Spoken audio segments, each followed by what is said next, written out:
सहज सुखासन की स्थिति में बैठें। जो आसन हमारे लिए सर्वाधिक सुखदायी हो, उस अवस्था में समम काया शिरोग्रीवा, सिर गर्दन रीढ़ एक सम अवस्था में रखकर बैठें। न झुककर बैठें, न तनकर बैठें, सहज सुख पूर्वक सीधा बैठें। सहजता से पलकें बंद कर लें, हृदय में अपने इष्ट का स्मरण कर लें, उनकी छवि अपने स्मृति पटल पर अंकित कर लें। उनके प्रति पूर्ण कृतज्ञता भाव, श्रद्धा भाव, समर्पण का भाव हो।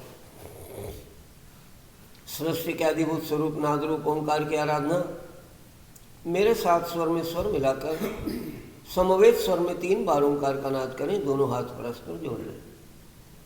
लंबे गहरी श्वास भर लें।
आराम से नीचे रख लें, पलकें बंद ही रहने दें। सहज भाव से आती जाती श्वास को साक्षी भाव से, दृष्टा भाव से देखें। आती जाती वायु के स्पर्श नासिका छिद्रों पर अनुभव कर लें। आ रही श्वास को और जा रही प्रश्वास को पृथक पृथक अनुभव कर लें।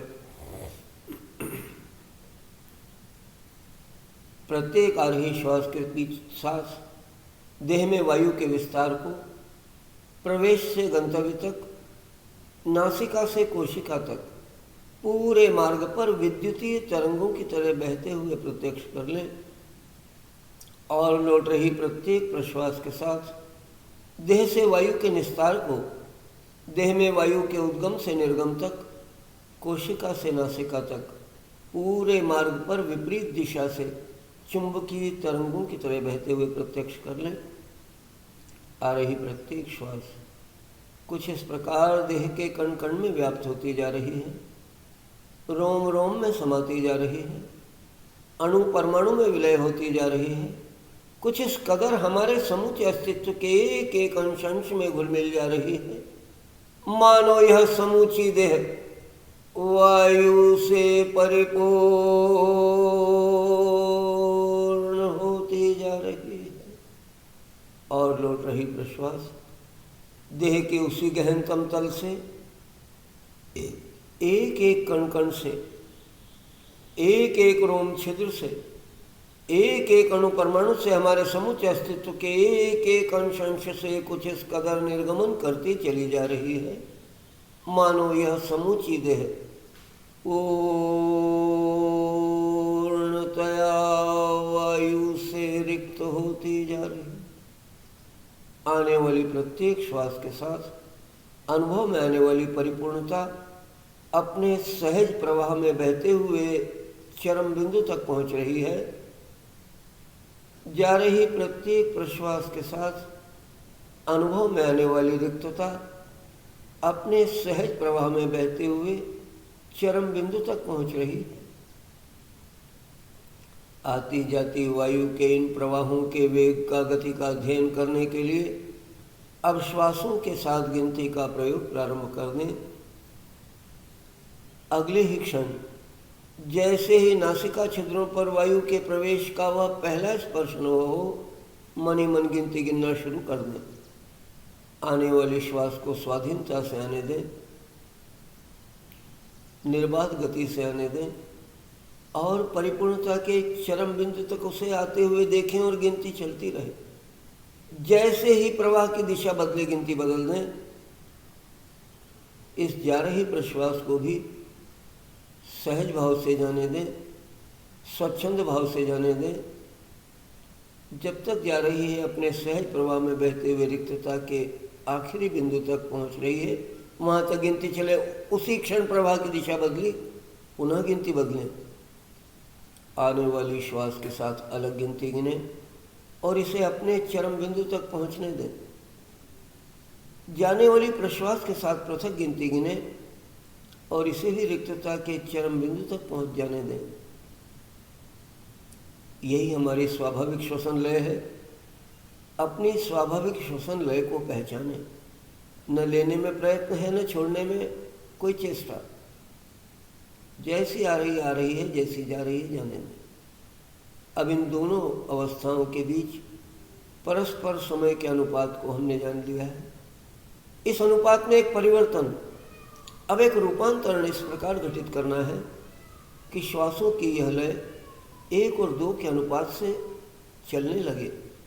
यानी जितना समय श्वास को आने में लग रहा है, उससे दुगना समय प्रश्वास को निकलने में लगने लग जाए। और इस उद्देश्य के लिए अब हम केवल अपनी प्रश्वास को ध्यान दें। केवल और केवल प्रश्वास यानी बाहर जाने की क्रिया को कुछ इस प्रकार नियंत्रित करेंगे, अनुशासित करेंगे, मंद करेंगे कि वह धीरे धीरे धीमी होते होते इतनी मंद हो जाए कि आने वाली हर श्वास की तुलना में जाने वाली हर प्रश्वास 2 गुना समय लेकर ही निकलने लगे। तो अगले ही क्षण जैसे ही वायु का प्रवेश वह पुनः अनुभव हो, पुनः मनी मन गिनती गिनना शुरू और उसे अपने सहज प्रवाह में बहते हुए चरम बिंदु तक जाने दें। जितनी गिनती हो रही है ठीक 2 गुना गिनती का लक्ष्य रखें। जैसे ही प्रश्वास निकलनी प्रारंभ हो, अपनी आत्म चेतना का एक अंकुश एक नियंत्रण प्रश्वास की गति पर लगा दें। लगान इस कुशलता से कसें कि प्रवाह थमने न पाए, गति रुकने न पाए। रुक रुक कर टुकड़ों टुकड़ों में श्वास न निकले। एक तेल की धार की तरह धारा प्रवाह बहती प्रश्वास 2 गुना समय में निकले। बार बार दोहराएं। आने वाली हर श्वास की तुलना में जाने वाली प्रश्वास नियंत्रित, अनुशासित, मंद और धारा प्रवाह गति से बहते हुए 2 गुना समय लेकर ही निकले। बार बार दोहराते जाएं। हर अगली पुनरावृत्ति के साथ हमारा श्वसन तंत्र इस नई बदली हुई श्वसन क्रिया का अभ्यस्त होता जा रहा है।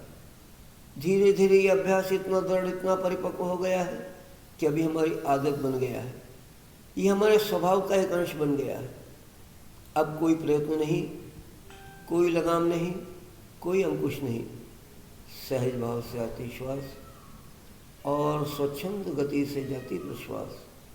किंतु एक अभूतपूर्व परिवर्तन श्वासों की लय में इन क्षणों में अब हम प्रत्यक्ष अनुभव कर रहे हैं। आने वाली श्वास की तुलना में जाने वाली प्रश्वास स्वअनुशासित, स्वनियंत्रित होकर मंद हुई है और धारा प्रवाह गति से बहते हुए 2 गुना समय लेकर ही निकलने लगी है। श्वासों में एक अभूतपूर्व लयबद्धता आ गई है। इस सहज समसंतुलित और लयबद्ध हुई श्वसन प्रक्रिया के साथ आइए फेफड़ों की श्वसन क्षमता को विस्तार देने के लिए दीर्घ श्वसन, लॉन्ग एंड डीप ब्रीदिंग का अभ्यास करें। श्वास भरते हुए सीना फैलाते जाएं। परिपूर्णता के चरम बिंदु तक कंठ तक श्वास भर लें और कंधे फैलाएं और गहरी श्वास।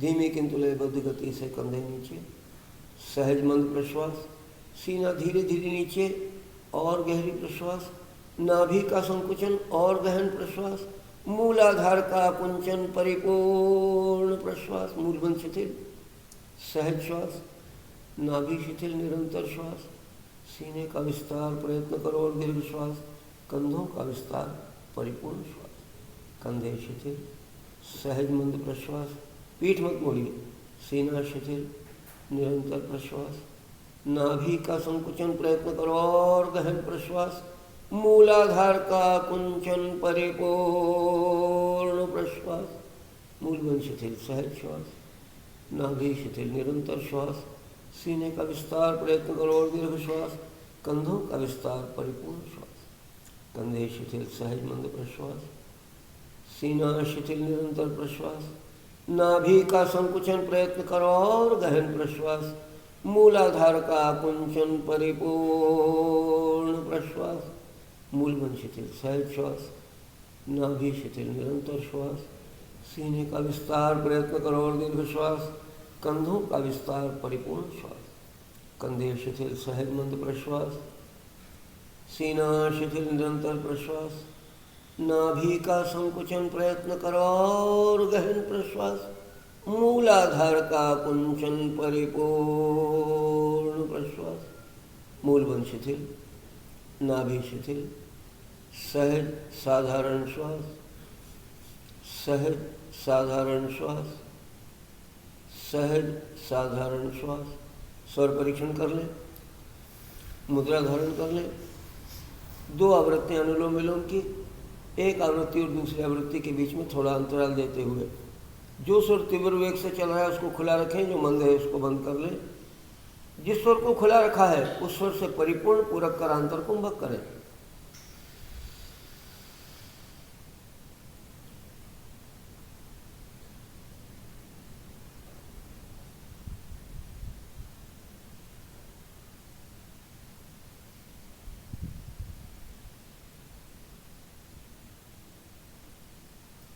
मंद वेग से विपरीत स्वर से रेचन, गति पर और बंधों पर पूरी दृढ़ता से नियंत्रण, नाभि का संकुचन,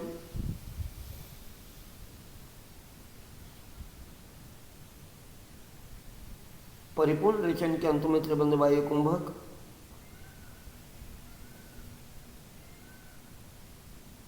विपरीत क्रम से बंध शिथिल,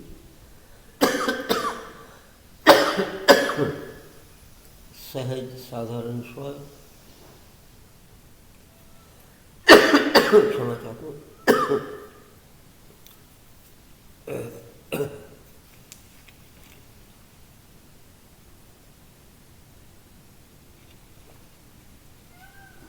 हम पुनः प्रारंभ करेंगे। जो सुर तीव्र वेग से चल रहा है उसको खुला रखें, जो मंद है उसको बंद कर लें। जिस सुर को खुला रखा है उस सुर से परिपूर्ण पूरक आंतर कुंभक,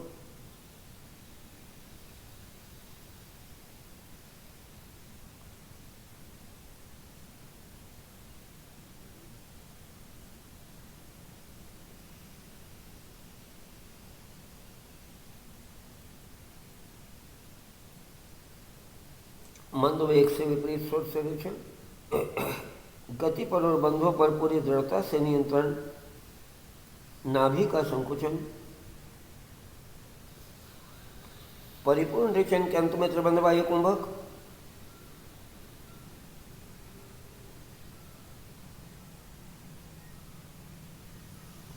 विपरीत क्रम से बंध शिथिल। जिस स्वर से वायु कुंभक किया उसी से पुनः अंतर कुंभक।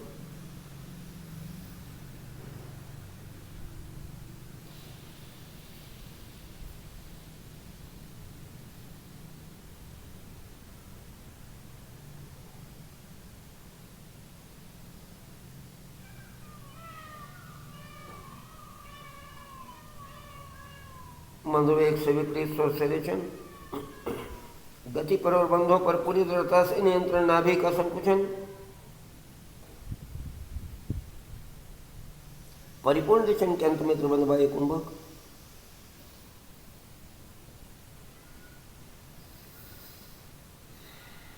विपरीत क्रम से बंध शिथिल। हाथ नीचे। 2-3 लंबी गहरी श्वास प्रश्वास।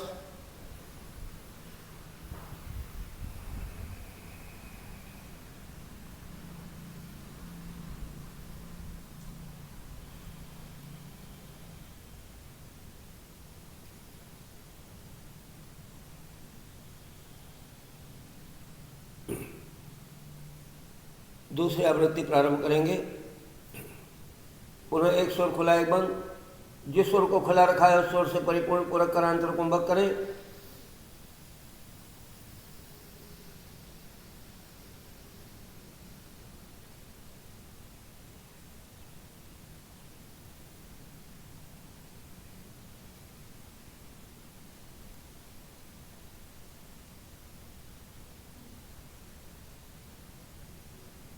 मंदवेग से विपरीत स्वर से रेचन, गति पर और बंधों पर पूरी दृढ़ता से नियंत्रण, नाभि का संकुचन।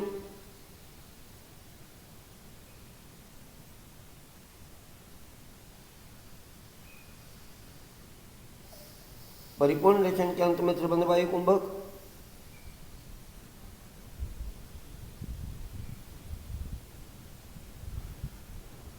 विपरीत क्रम से बंध शिथिल। जिस स्वर से वायु कुंभक किया उसी से पुनः पूरक आंतर कुंभक।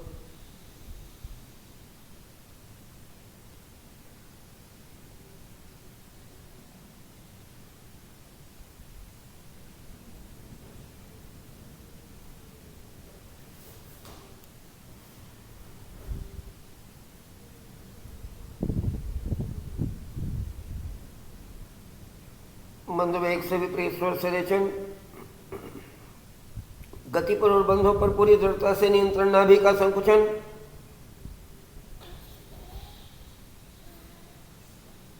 परिपूर्ण रेचन के अंत में त्रिबंध वायु कुंभक।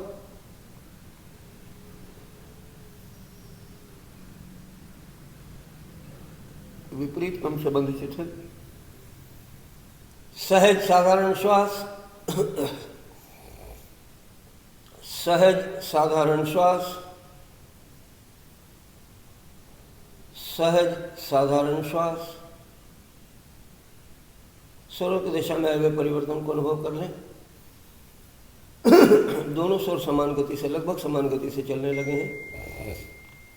यहाँ से सुषुम्ना के क्षेत्र में प्रवेश करेंगे। पहला प्रयोग, शक्तिचालिनी मुद्रा। बाएं नथुना बंद, दाहिने से पूरक आंतर कुंभक। मंद वेग से बाएं से रेचन बाह्य कुंभक। बाह्य कुंभक की दशा में बलपूर्वक मूलाधार की मांसपेशियों का संकुचन विमोचन। तो प्रारंभ करेंगे। बाएं नथुना बंद करें, दाहिने से पूरक कर आंतर कुंभक करें।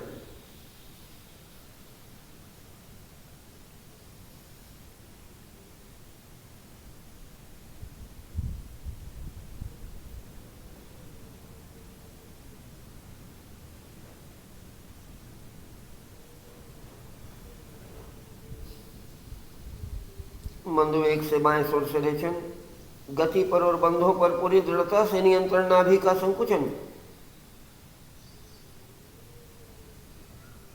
परिपूर्ण रेचन के अंत में त्रिबंध वायु कुंभक। वायु कुंभक की दशा में बलपूर्वक मूलाधार की मांसपेशियों का संकुचन विमोचन बार बार पूरी शक्ति से दोहराएं।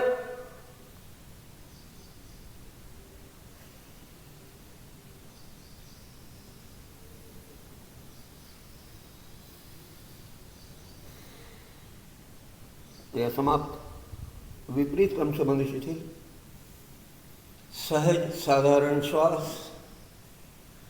सहज साधारण श्वास।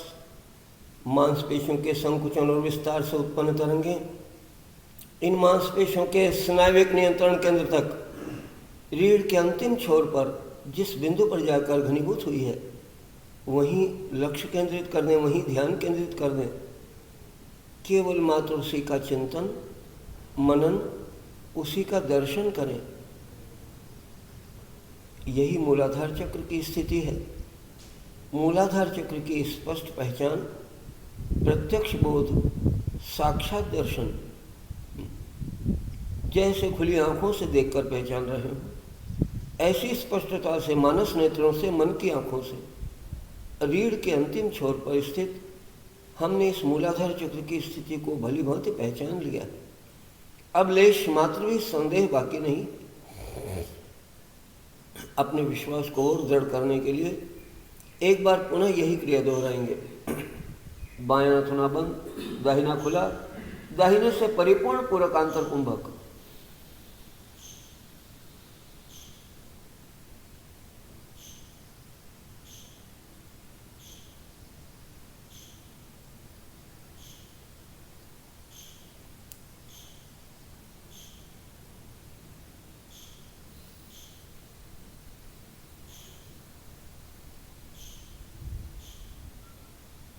मंद वेग से बाएं स्वर से रेचन, गति पर और बंधों पर पूरी दृढ़ता से नियंत्रण, नाभि का संकुचन।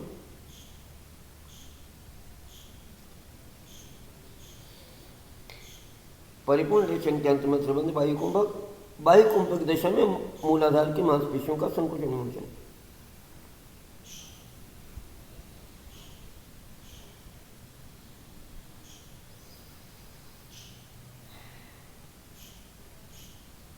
क्रिया समाप्त। विपरीत क्रम से बंद से थे। हाथ नीचे, सहज साधारण श्वास। उत्तरोत्तर प्रचंड होते संवेग, तीव्र होते स्पंदन, पूरी प्रखरता से, पूरी स्पष्टता से जिस बिंदु पर अनुभव हो रहे हैं वहीं ध्यान स्वतः जा रहा है।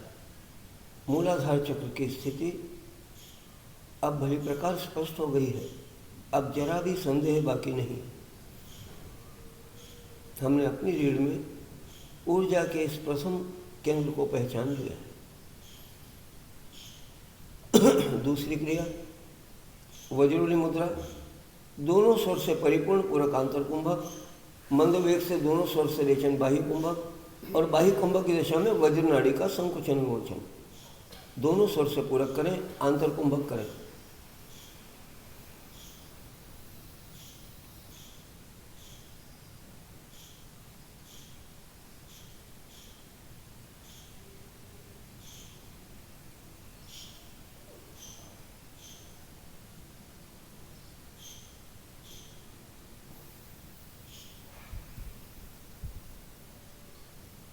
मंद वेग से दोनों स्वर से रेचन, गति पर और बंधों पर पूरी दृढ़ता से नियंत्रण, नाभि का संकुचन। परिपूर्ण रेचन के अंत में त्रिबंध बाह्य कुंभक की दिशा में बलपूर्वक वज्र नाड़ी का संकुचन विमोचन बार बार पूरी शक्ति से दोहराएं।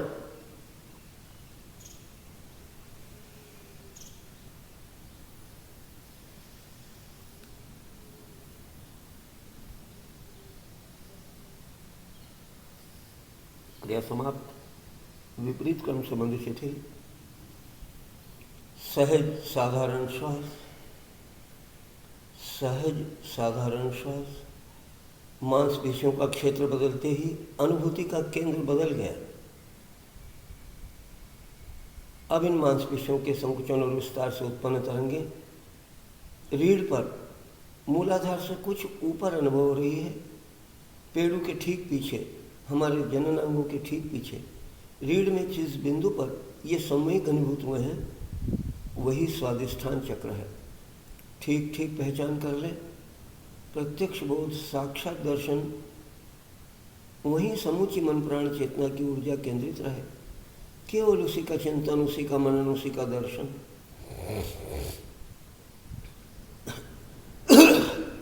अपनी अनुभूति को और गहन करने के लिए एक बार पुनः दोहराएंगे यही प्रक्रिया। वज्रोली मुद्रा, दोनों स्वर से परिपूर्ण पूरक आंतर कुंभक,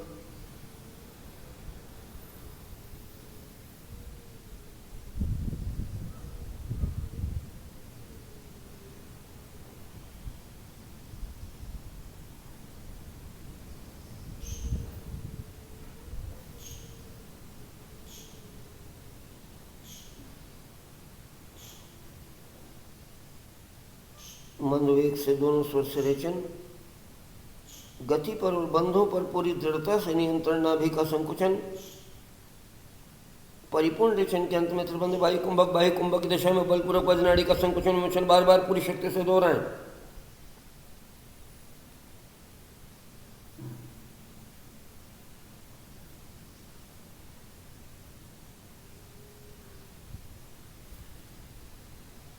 क्रिया समाप्त। विपरीत क्रम से बंध शिथिल। आघात संवेग और प्रचंड और तीव्र और स्पष्ट स्पंदन रीढ़ पर अनुभव हो रहे हैं। वहीं लक्ष्य केंद्रित रहे। केवल मात्र उसी का चिंतन, मनन, उसी का दर्शन। स्वादिष्ठान चक्र की स्पष्ट पहचान, प्रत्यक्ष बोध, साक्षात दर्शन। तो अगले सोपान पर कलम ने जो सीखा था प्रयोग, प्लाविनी प्राणायाम। श्वास भर के गुब्बारे के पेट को फुलाना, अपनी पूरी कैपेसिटी से, पूरी मैक्सिमम जितना फुला सकते हैं फुला दें। तब दृढ़ता से अंतर कुंभक। जब कुंभक में रह पाए तो मंद वेग से नाभि का संकुचन करते हुए परिपूर्ण रेचन, पूर्ण रेचन के अंत में त्रिबंध बाह्य कुंभक। पूरी स्थिति स्पष्ट है। प्लाविनी कुंभक। श्वास भरें, पेट फुलाएं।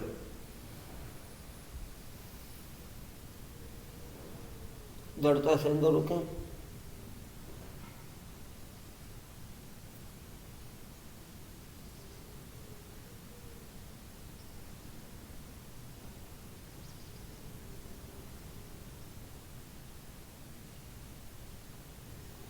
मंद वेग से दोनों स्वर से रेचन।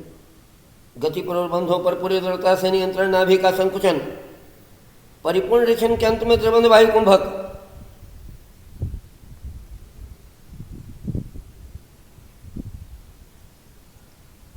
विपरीत क्रम से बंध शिथिल। सहज साधारण श्वास, सहज साधारण श्वास।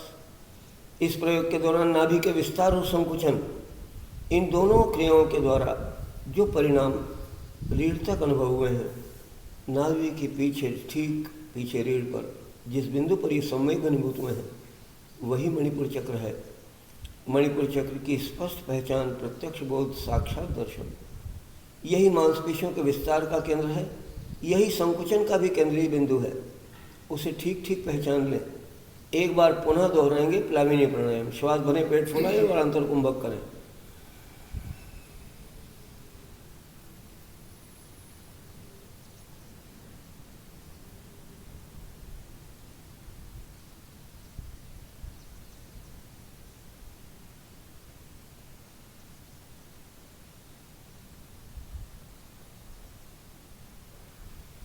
मंदवेग से दोनों सुर से रेचन।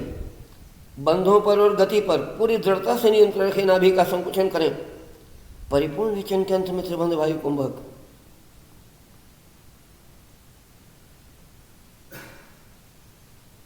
विपरीत क्रम से बंध शिथिल। सहज साधारण श्वास। नाभि की ओर विस्तार और संकुचन के केंद्र बिंदु रीढ़ पर ठीक नाभि के पीछे अनुभव हो रहे हैं, जैसे मानो नाभि को डोर से बांधकर किसी ने पीछे रीढ़ की तरफ खींचा हो, और जिस केंद्र से यह खिंचाव उत्पन्न हुआ है वही मणिपुर चक्र का केंद्र है। उसे ठीक ठीक पहचान लें। लक्ष्य वहीं केंद्रित रहे, सारा ध्यान वहीं एकाग्र हो।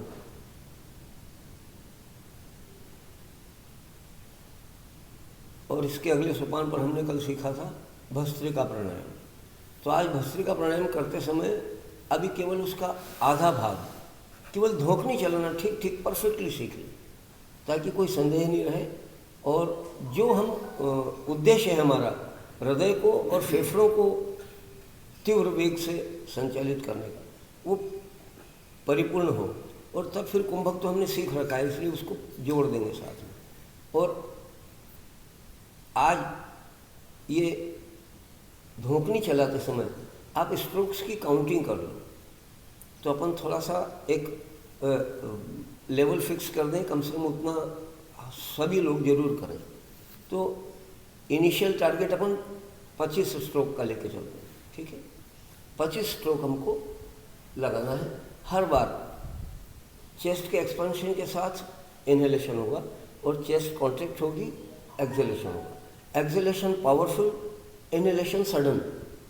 ये दोनों तीनों बातें ध्यान रखना है। धीरे धीरे शुरू करना, बिल्कुल लयबद्धता से। आप बहुत तेज करते हैं तो उससे धीरे कर सकते हैं। धीरे से शुरू करो ना, पिछले 40 सालों की प्रैक्टिस। उतना तेज हाँ, तो आप भी पहुंच जाओगे। धीरे धीरे शुरू करो तो आप उस लेवल पर पहुंच जाओगे। हम 500-600 स्ट्रोक एक बार में कंफर्टेबली लगा लें, तो कोई बहुत बड़ी टारगेट नहीं है, पर हम 25 से तो शुरू कर ही सकते हैं। और धीरे धीरे शुरू करना है। इफर्ट जितना कम करोगे स्ट्रोक लगाने में, उतनी थकान कम आएगी, उतना कंफर्टेबली देर तक उस क्रिया को आप प्रोलॉन्ग कर सकोगे। छोटे स्ट्रोक होने चाहिए। यस, छोटे छोटे ही लगाना है। यस यस, छोटा छोटा श्वास कंठ से हृदय तक, हृदय से कंठ तक आ जाए केवल। हमको इसी भाग को प्रभावित करना है, इससे आगे ले जाने की कोशिश ही नहीं करना। अगर छोटा छोटा श्वास चलेगा तो मूवमेंट इसी भाग पर रिस्ट्रिक्ट हो जाएगा, और ज़्यादा गहरा श्वास ले जाने की कोशिश करो तो वो फिर पेट तक जाएगा। इसलिए गहरा मत करने की कोशिश करो, छोटा छोटा श्वास।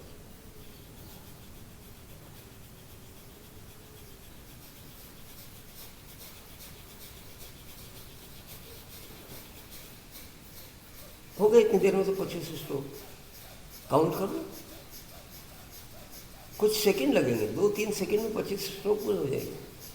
तो आपको लगता था कि 25 स्ट्रोक का टारगेट बहुत छोटा टारगेट है, करके देखो।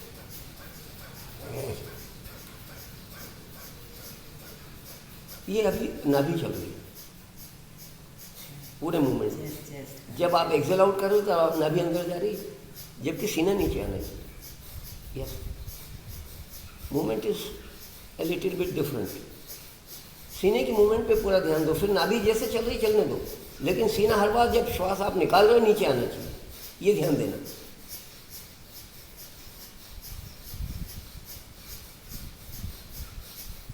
अभी भी नाभि चल रही है आपकी, जब धक्का अंदर लग रहा है नाभि अंदर जा रही है, श्वास बाहर आ रही है, जबकि सीना नीचे आना चाहिए, श्वास बाहर आ रहा है। हमेशा नाभि से ही करते हैं, सीखा हुआ वैसा है, दिक्कत वहाँ आ रही है। पुराना मिटाना पड़ेगा और नया लिखना पड़ेगा। ज़्यादा मुश्किल। हाँ, वो ज़्यादा मुश्किल है, सही बात है। पूरा नहीं हिलना।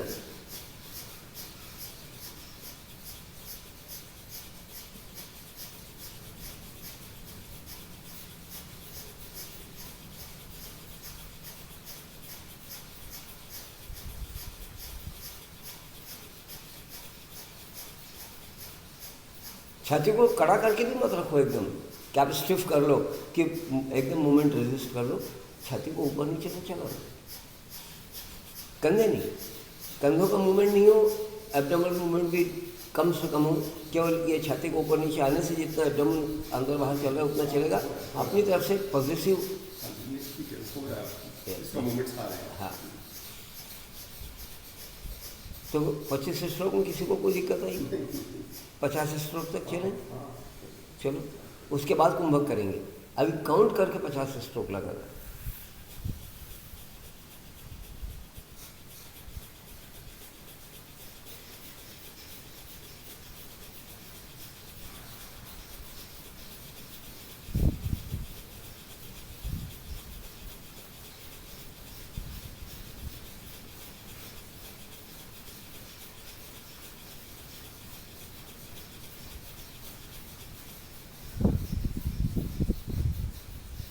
काउंट किया, 50 स्ट्रोक तक जाना, ठीक।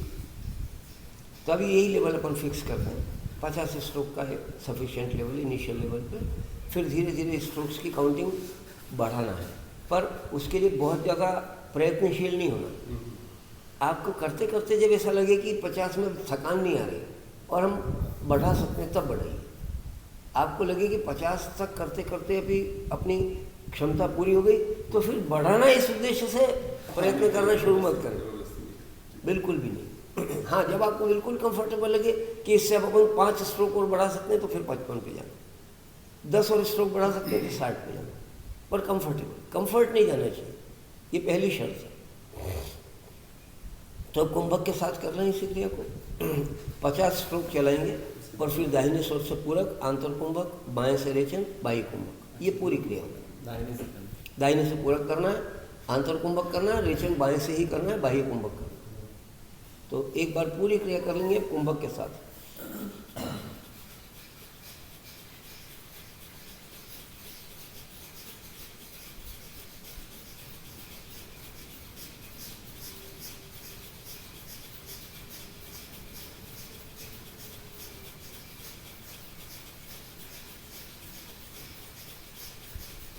दाहिने स्वर से पूरक कर आंतर कुंभक करें।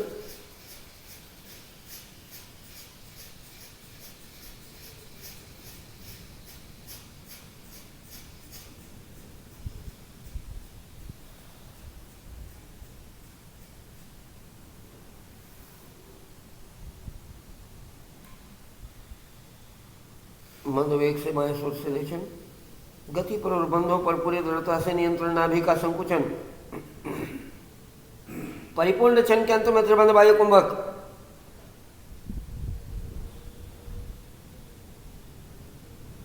विपरीत क्रम से बंध चुके, सहज साधारण श्वास,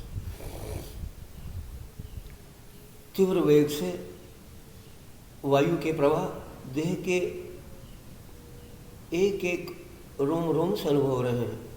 शरीर का एक एक रोम रोम इस तीव्र प्रवाह से रोमांचित हो गया है। तीव्र वेग रक्त के शरीर के एक एक रग रग से अनुभव रहे हैं। सारी धमनियों में तेज गति से रक्त दौड़ रहा है। उस तीव्र प्रवाह को अनुभव कर लें। वायु के घर्षण से उत्पन्न ऊष्मा शरीर के कण कण में व्याप्त हुई है। शरीर ऊष्म हुआ है, तप्त हुआ है, गर्म हो गया है। सीने के विस्तार और संकुचन से उत्पन्न तरंगे इन मांसपेशियों के स्नायुविक नियंत्रण केंद्र तक हृदय के पीछे रीढ़ पर जिस बिंदु पर घनीभूत हो रही है, ये सारी मांसपेशियों के विस्तार और संकुचन की क्रिया जिस स्नायुविक केंद्र से संचालित हुई है, वहीं ध्यान केंद्रित कर दें। केवल मात्र उसी का चिंतन मनन, उसी का दर्शन करें। जिस बिंदु पर ये संवेग घनीभूत हो रहे हैं वही अनाहत चक्र है। अनाहत चक्र की स्पष्ट पहचान, प्रत्यक्ष बोध, साक्षात दर्शन। जब हमने गति से चलाया है सीने को, तो मांसपेशियों में जो हलचल पैदा की है उससे 3 तरह के परिणाम हैं। पहला परिणाम तो ये कि वायु तेज गति से दौड़ा है, क्योंकि बार बार फेफड़ों को हमने जल्दी जल्दी फुलाया और दबाया। तो ये जो अनुभूति है ये एक एक शरीर के कण कण से अनुभव आनी चाहिए। तो अगर 50 स्ट्रोक तक पहुँचने में आपको वो अनुभूति नहीं आ रही है तो थोड़ा सा बढ़ा दो, 60 पे चले जाओ, 70 पे चले जाओ। ये आपको फिक्स करना है टारगेट अपने लिए। आपको वो अनुभूति आनी चाहिए, मुख्य उद्देश्य वो है। फिर गिनती नहीं भी करोगे तो चलेगा। फिर आप स्ट्रोक्स की गिनती नहीं करोगे, क्योंकि गिनती पे ध्यान देना उतना महत्वपूर्ण नहीं है। जितना महत्वपूर्ण ये चीज़ ऑब्जर्व करना है कि जब आप धूपनी चला रहे हो तो वायु इतनी तेज गति से दौड़ रहा है कि उसके एक रोम रोम में प्रवाह अनुभव होने लगा। तेज गति से रक्त दौड़ेगा पूरे शरीर में, तो वो पूरे ब्लड वेन्स में आपके तेज गति से दौड़ रहा है, उस प्रवाह को आप अनुभव कर लो। और इस सारे घर्षण से फ्रिक्शनल हीट जनरेट हो रही, वो पूरी बॉडी को हीटअप कर देगी, तो वो ऊष्मा को भी आप अनुभव करो। तब जाकर के इन मांसपेशियों के नियंत्रण केंद्र पर, हृदय के पीछे रीढ़ पर ध्यान जाएगा। वो अनाहत चक्र है। एक बार और रिपीट करें इसको। अब अपनी अपनी क्षमता के अनुसार, स्ट्रोक्स का काउंटिंग का कोई टारगेट नहीं, कुंभक के साथ। हाँ, तो वो आपको अनुभव करना है, तीनों स्तर पर अनुभव करना है। वायु के वेग आपके एक एक रोम रोम से, रक्त के प्रवाह के वेग सारी धमनियों से, और ऊष्मा शरीर के कण कण में, पूरी बॉडी हीटअप हो रही, उसको अनुभव करेंगे। तो एक बार पुनः करेंगे भस्त्रिका प्राणायाम।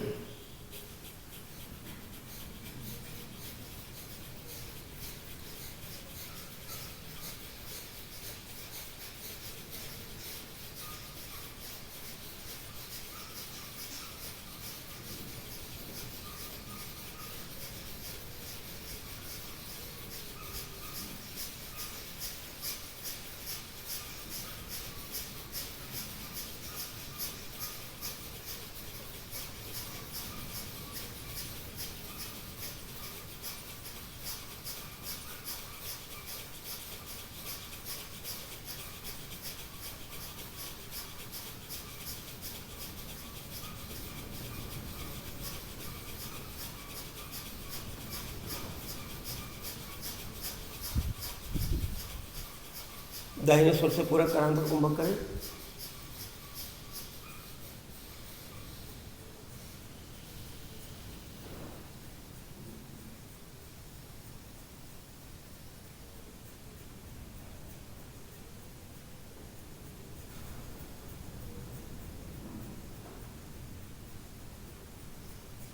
मंद वेग से बाएं स्वर से रेचन, गति पर और बंधों पर पूरी दृढ़ता से नियंत्रण, नाभि का संकुचन। परिपूर्ण रेचन के अंत में त्रिबंध वायु कुंभक।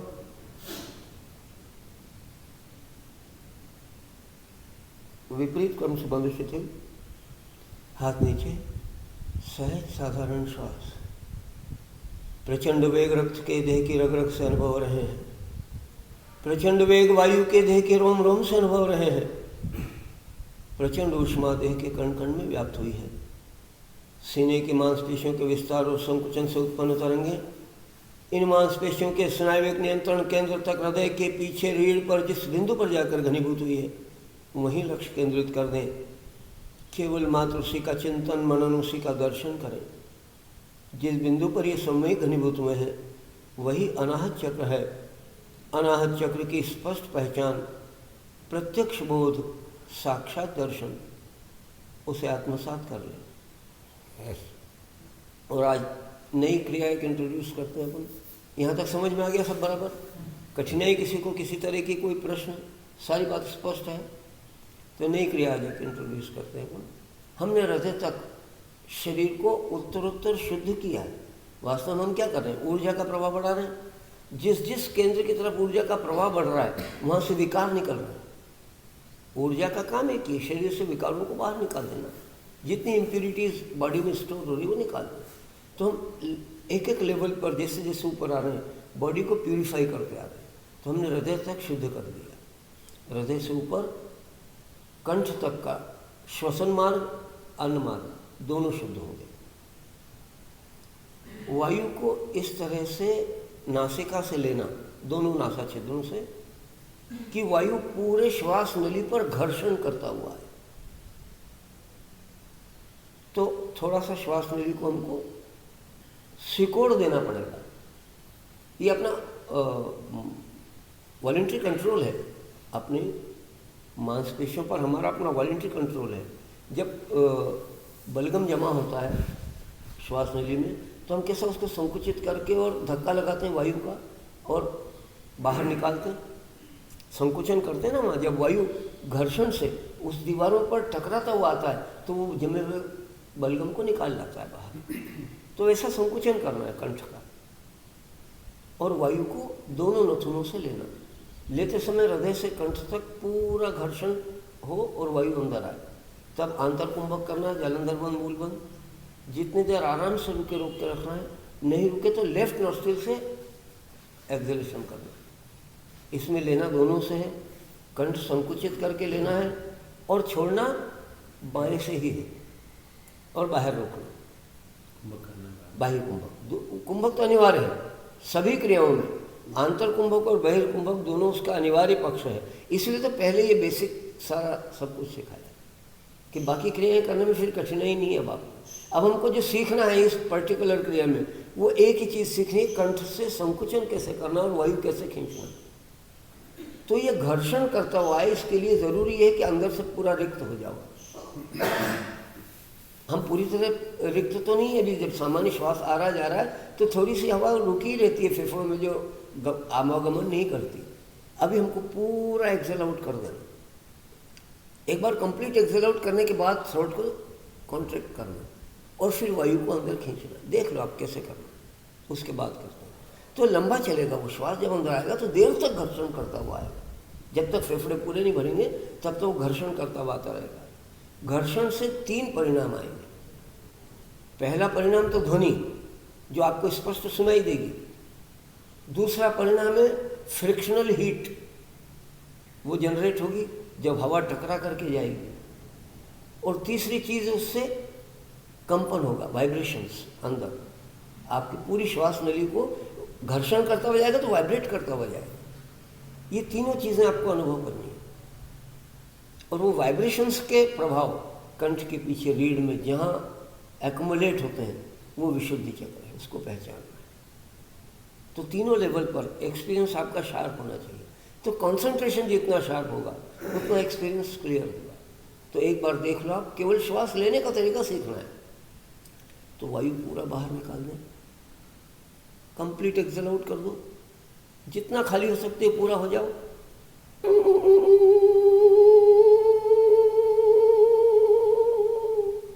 ये श्वास नली पर टकराता हुआ वायु अंदर आ रहा है, वो वाइब्रेट कर रहा है पूरे आपके वोकल कार्ड को, और वो आवाज़ आ रही है उससे। यहाँ घर्षण हो रहा है कंठ। फिर एक बार देख लो, श्वास निकाला पूरा बाहर,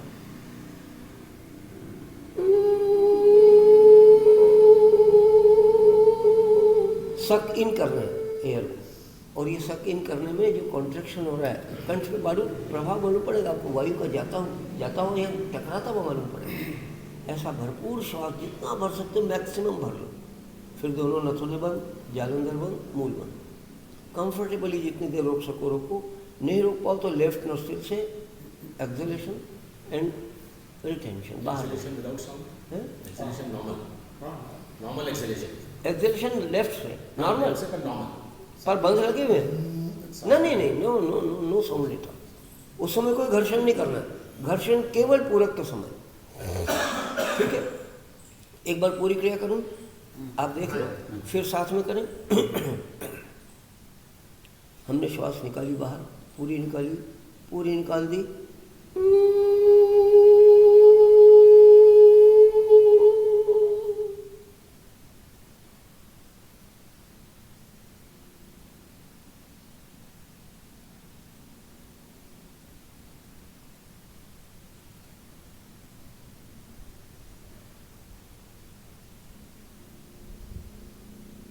एक्सेलेशन निफ्ट से बंधों पर और गति पर पूरी दृढ़ता से नियंत्रण, नाभि का संकुचन,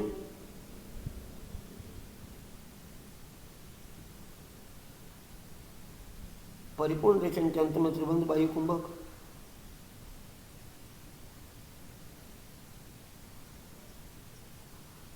विपरीत क्रम से बंध शिथिल, सहज साधारण श्वास। इसमें पर्टिकुलरली आपका पेनिट्रेटिंग कंसंट्रेशन चाहिए बाह्य कुंभक में। वहाँ कुछ बात आपको अनुभव होगी जो मैं अभी नहीं बता रहा हूँ, आप अनुभव करो, फिर अपन बात को शेयर करेंगे, ताकि अभी आप नहीं तो क्या कहते हैं पूर्वाग्रही हो जाओगे। पहले से कोई चीज़ आपको खुद को करके अनुभव करना कि क्या होता है बाह्य कुंभक में, विशेष ध्यान देना। तो धीरे धीरे श्वास पूरा बाहर खाली करो, पूरा खाली करो, एक्सट्रीम निकाल दो, पूरा एक्सेल आउट कर दो। अब कंठ को संकुचित करके पूरक करना शुरू करो।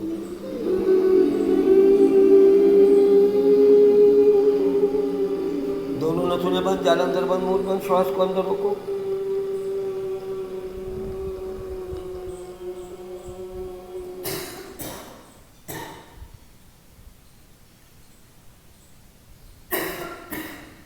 रेचन बाएं नथुने से मंद गति से बंधों पर और गति पर दृढ़ता से नियंत्रण रखते हुए परिपूर्ण रेचन के अंत में त्रिबंध वायु कुंभक।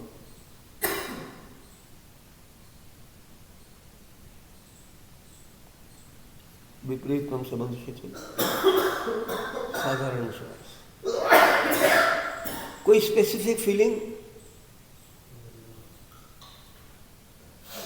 रिमार्केबल, एकदम ध्यान जाए सर, खास करके बाह्य कुंभक में। फिर से एक बार, फिर से एक बार श्वास पूरा बाहर निकालो, पूरा बाहर निकालो। अब लेना शुरू करो।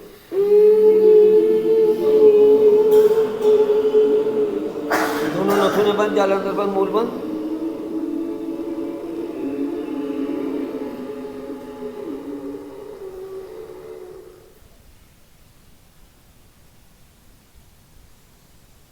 अपनी अपनी क्षमता के अनुसार कुंभक पूर्ण होने पर विपरीत क्रम से या बाएं स्वर से रेचन, गति पर और बंधों पर पूरी दृढ़ता से नियंत्रण रखो।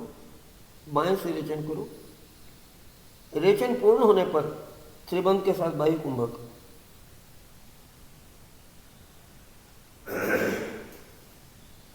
विपरीत क्रम से बंध शिथिल।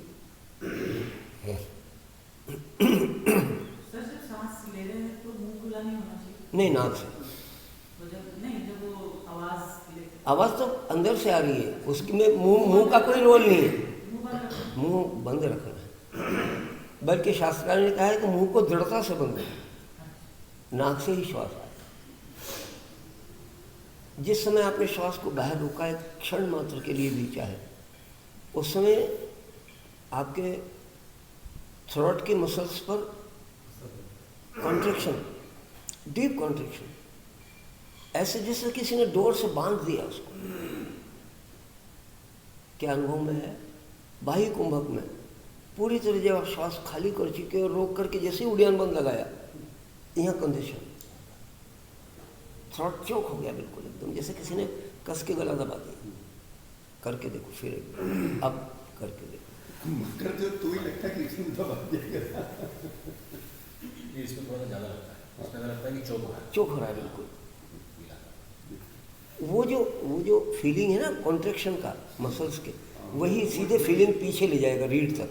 अभी यहाँ फील हो हाँ, वो पीछे रीढ़ तक जब पता चले तो विशुद्धि चक्र की स्थिति पता चले। उसको और फील करेंगे। एक बार करेंगे उसको, फिर श्वास बाहर निकाल के पूरा खाली करके अब लेना शुरू करें।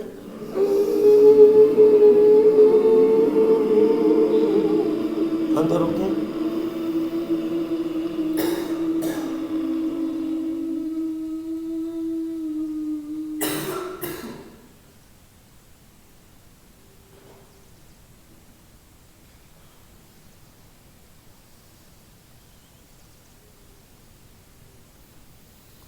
मंदवेग से बाएं स्वर से रेचन, गति पर और बंधों पर पूरी दृढ़ता से नियंत्रण, नाभि का संकुचन, परिपूर्ण रेचन के अंत में त्रिबंध वायु कुंभक।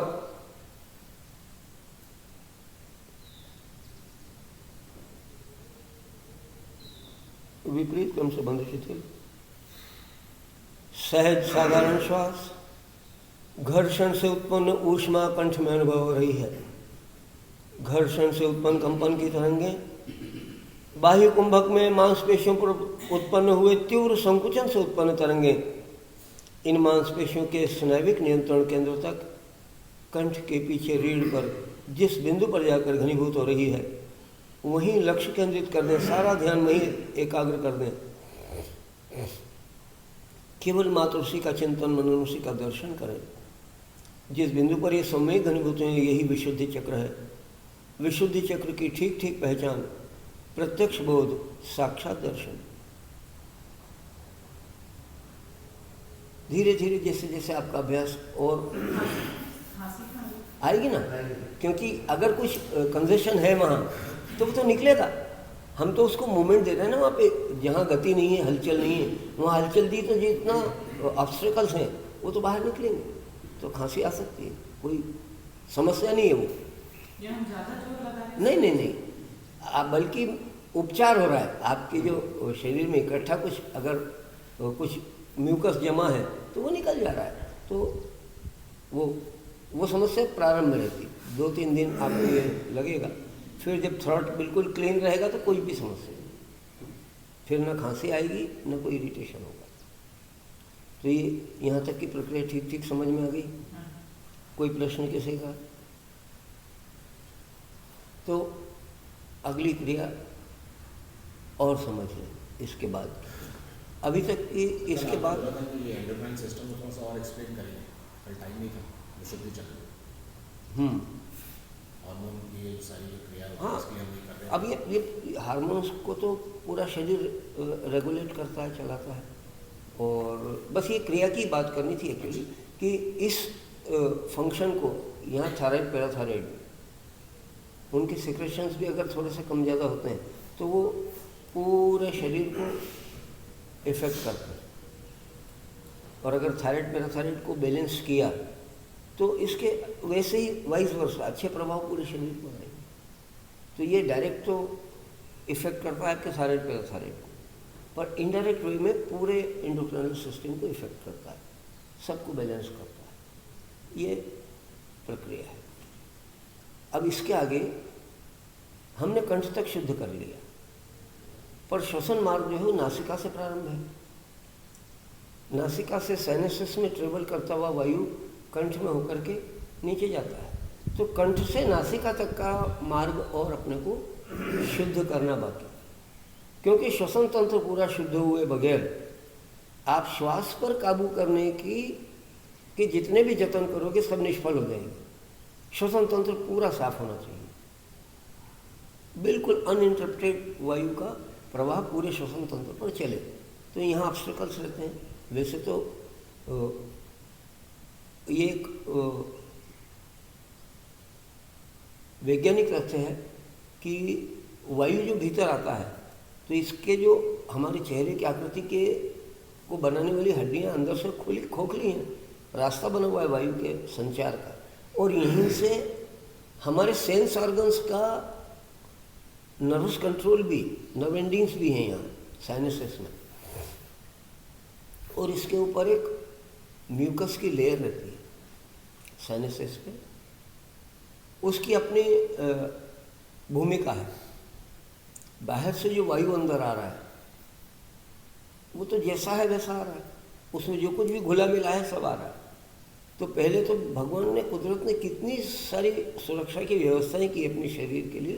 पहले तो नाक के यहाँ बाल दे दिए, तो एक स्क्रीनिंग यहीं, वायु जो अंदर आ रहा है उसका एक स्क्रीनिंग यहीं पहले ही कदम पर, कि कुछ सॉलिड पोल्यूशन बाहर रुक जाए। फिर भी कुछ डस्ट पार्टिकल अगर चले गए अंदर तो ये म्यूकस उसको वहीं रोक लेता है। इसीलिए तो धूल भरे वातावरण से निकल कर अगर आप वापस आते हो और फिर नाक छिनकते हो तो डस्ट पार्टिकल्स उसके म्यूकस के साथ बाहर आते हैं, तो ये रोक लेता है, चिपक जाते हैं उसके ऊपर वो डस्ट पार्टिकल्स। ये भी एक सुरक्षा व्यवस्था है शरीर की, कि वो डस्ट पार्टिकल लंग्स तक जाएंगे तो इन्फेक्ट कर देंगे लंग्स को, तो वो इन्फेक्शन अंदर तक न जाए, ये व्यवस्था है। ये दूसरा, बाहर की वायु का तापक्रम आपके शरीर के तापक्रम से भिन्न है, तो उसको शरीर के तापक्रम के समतुल्य कर देना, ये भी इसकी भूमिका है।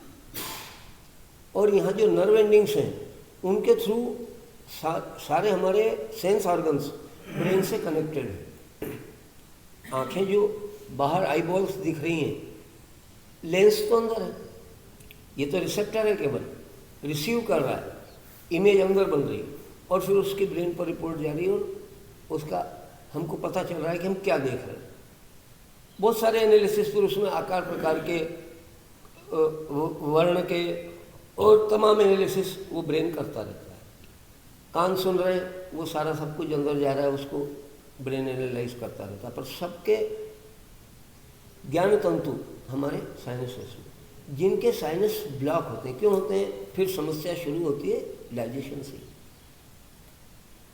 अगर सरप्लस म्यूकस बनेगा आपके फूड इंटेक को डाइजेस्ट होने के बाद, अगर सरप्लस वो बना तो यही है म्यूकस, तो आपके डाइजेस्टिव सिस्टम का ही एक प्रोडक्ट है, और वो जितनी आपकी ज़रूरत है उतना बने तो वो इस यहाँ पर एक थिन लेयर बनाए रखता है म्यूकस की।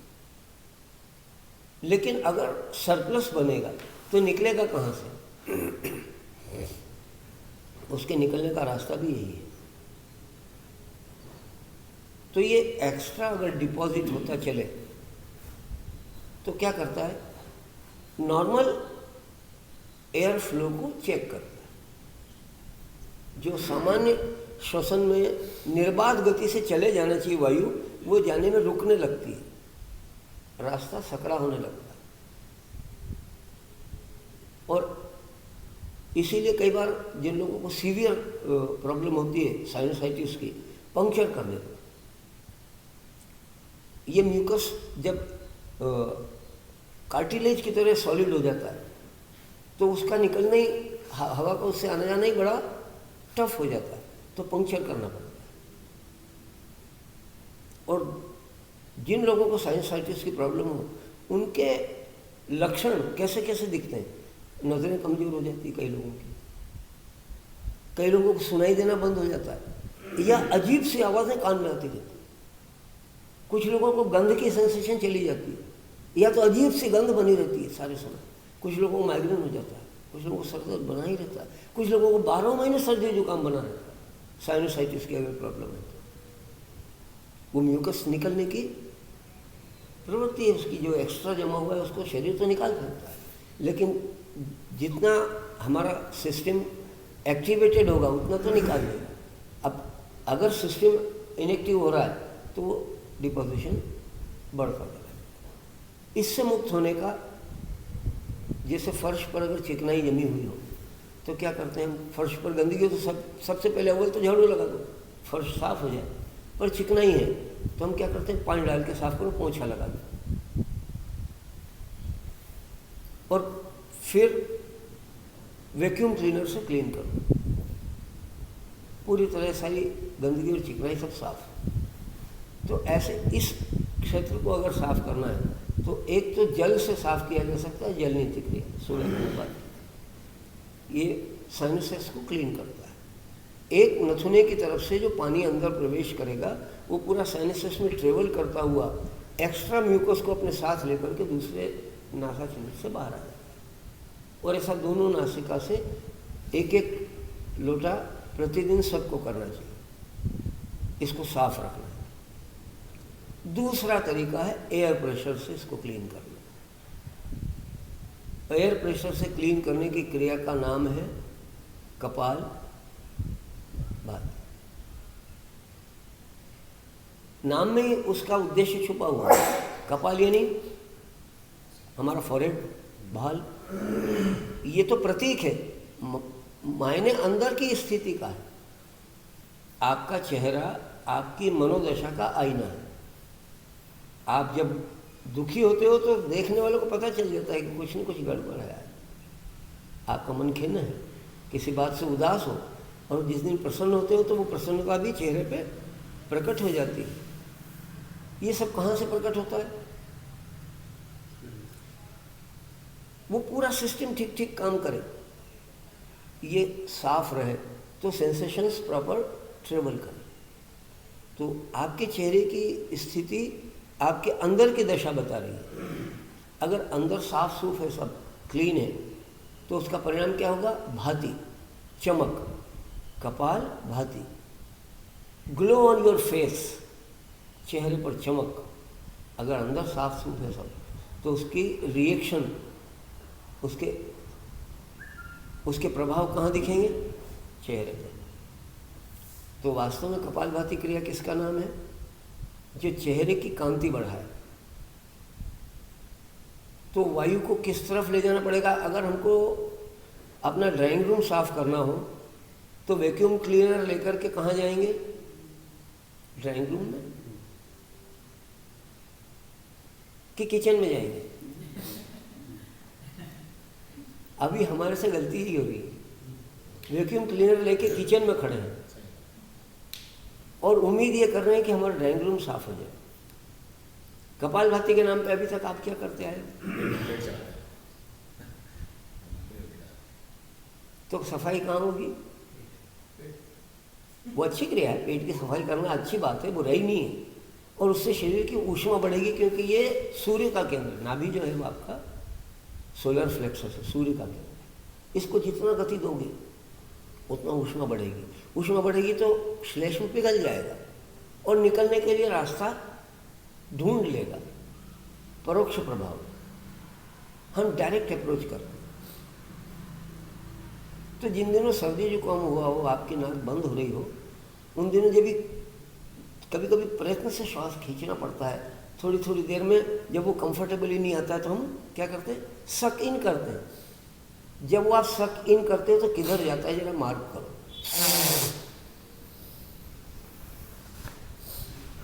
जैसे ही आपने ताकत से खींचा, सबसे पहला परिणाम तो क्या हुआ? नथुने सिकुड़ गए, मार्ग सकड़ा हुआ और वायु घर्षण से अंदर आया। तो किधर गया ये? इसकी डायरेक्शन अपवर्ड। तो ऐसा नथुनों को सिकोड़ते हुए वायु को खींचना ताकि कपाल की तरफ जाए, और फिर नथुने फैलाते हुए निकाल देना ताकि घर्षण से वापस बाहर आए।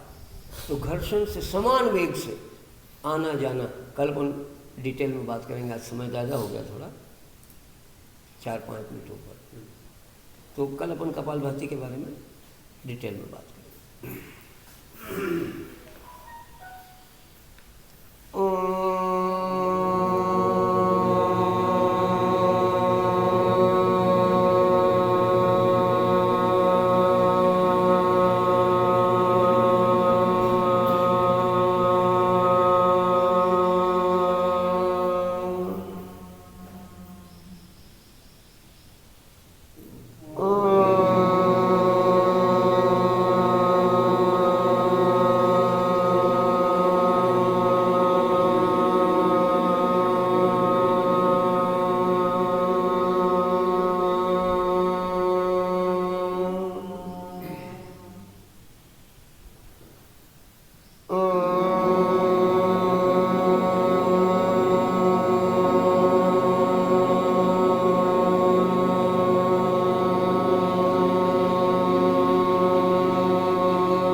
हरिओम तत्सत। हरिओम तत्सत हरिओम।